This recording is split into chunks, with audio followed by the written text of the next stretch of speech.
इमाम खलील बिन अहमद अल फराहिंदी रहमहुल्लाह फरमाते हैं कि जिस वक्त मैं खाना खाता हूं, मेरे नजदीक मेरा सबसे जो ज़ाय होने वाला वक्त है वो ही है।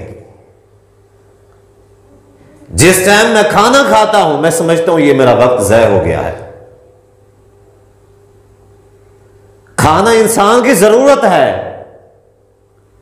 लेकिन वो वक्त की कदर करने वाले जो लोग थे वो समझते थे कि शायद हम खाना खा रहे हैं, हमारा वक्त ज़ाय हो रहा है। हम तो फजूल में पूरा दिन गुजार देते हैं, अल्लाह का जिक्र नहीं करते, पूरा दिन हमें अल्लाह याद नहीं आता, पूरे दिन में अल्लाह को याद नहीं करते।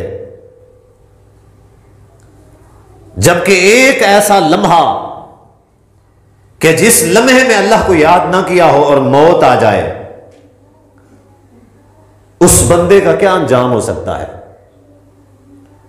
हमारे सलफ सालिहीन जो थे, असलाफ जो थे, वो तो खाना खाने को भी वक्त का ज़िया समझते थे। इमाम ज़हबी रहमतुल्लाह फरमाते हैं कि 30 साल तक जो रात का खाना था, मेरी बहन मुझे अपने हाथों के साथ खिलाती थी।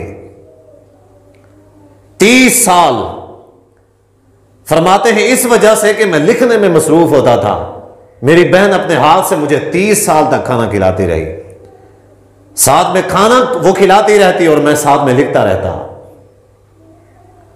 इमाम ज़हबी रहमतुल्लाह बड़ी बड़ी किताबें लिखी, आज बड़े बड़े उलमा उनकी किताबों को पढ़ते हैं, इल्म में इजाफे का बायस है। मैं तो ऐसे शख्स को आलिम नहीं समझता कि जो इमाम ज़हबी रहमतुल्लाह की किताबें जिसने नहीं पढ़ी हुई। ये वक्त की कदर करने वाले लोग थे। वक्त की कदर ऐसे की जाती है कि दुनिया के अंदर दो सिर्फ काम हैं जिनके साथ वक्त को सजाया जा सकता है, वक्त को कारआमद बनाया जा सकता है, उसके अलावा वक्त फजूल है। एक अल्लाह का जिक्र है, दूसरा अल्लाह की मारिफत है, दीन का इल्म है, दीन का काम है। यह सिर्फ तो सिर्फ वक्त खर्च करने के लिए दो चीजें अहम हैं।